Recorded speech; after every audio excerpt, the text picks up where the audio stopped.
નમસ્કાર મિત્રો, સ્વાગત છે બધા મિત્રોનો મારી યુટ્યુબ ચેનલમાં। તો 22/5/2026ના સોના ચાંદીના ભાવ કેવા રહ્યા તે જોઈએ તે પહેલાં જે પણ મિત્રો નવા છે તે ચેનલને સબસ્ક્રાઈબ કરી લેજો અને ફેસબુકમાં માહિતી જોયા હોય તો અમારા ફેસબુક પેજને પણ ફોલો કરી લેજો।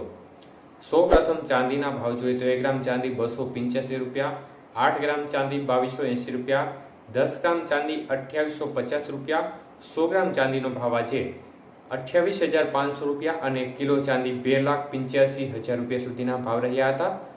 તો મિત્રો ખાસ કરીને ચાંદીની બજારમાં આજે ફરી એકવાર પ્રતિ 1 કિલોએ 5,000 રૂપિયાનો વધારો જોવા મળ્યો હતો। આજના 22 કે સોનાના ભાવ જોઈએ તો 1 ગ્રામ સોનું ખાસ કરીને આજે 14,665 રૂપિયા, જ્યારે 8 ગ્રામ સોનાનો ભાવ 1,17,320 રૂપિયા, 10 ગ્રામ સોનું 1,46,650 રૂપિયા અને 100 ગ્રામ સોનાનો ભાવ આજે 14,66,500 રૂપિયા સુધી રહ્યો હતો।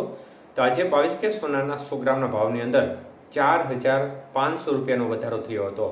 આજના 24 કે સોનાના ભાવ જોઈએ તો 1 ગ્રામનો ભાવ આજે 16,013 રૂપિયા, 8 ગ્રામ સોનાનો ભાવ 1,28,104 રૂપિયા, 10 ગ્રામ સોનું 1,60,130 રૂપિયા અને 100 ગ્રામ સોનાનો ભાવ આજે 16,01,300 રૂપિયા સુધીના ભાવ રહ્યા હતા। તો આજે 24 કે સોનાના 100 ગ્રામના ભાવમાં 6,400 રૂપિયાનો વધારો જોવા મળ્યો હતો। 18 કે સોનાના આજના ભાવ જોઈએ તો મિત્રો ખાસ કરીને 1 ગ્રામનો ભાવ આજે 12,000 રૂપિયા, જ્યારે 8 ગ્રામ સોનું 96,000 રૂપિયા, 10 ગ્રામ સોનું 1,20,000 રૂપિયા અને 100 ગ્રામ સોનાનો ભાવ આજે 12 લાખ રૂપિયા સુધી રહ્યો હતો। તો આજે 18 કે સોનાના 100 ગ્રામના ભાવની અંદર પણ 3,700 રૂપિયાનો વધારો જોવા મળ્યો હતો। તો મિત્રો બજારમાં આજે ફરી એકવાર વધારા તરફી માહોલ જોવા મળી રહ્યો છે। મુખ્ય કારણ જોવા જઈએ તો ક્રૂડ ઓઇલમાં ઘટાડો થતાની સાથે તેની સીધી અસર છે તે માર્કેટ ઉપર જોવા મળી, મતલબ કે તેની પોઝિટિવ અસર છે તે ક્રૂડ ઓઇલની જે ચાંદી અને સોનું છે તેની ઉપર જોવા મળી, જેના પરિણામ સ્વરૂપે આજે માર્કેટમાં માહોલ છે તે વધારા તરફી બન્યો છે। અન્ય તરફ ડોલર સામે રૂપિયો છે તેમાં થોડી મજબૂતાઈ, મતલબ કે થોડા પૈસાની મજબૂતાઈ જોવા મળી છે।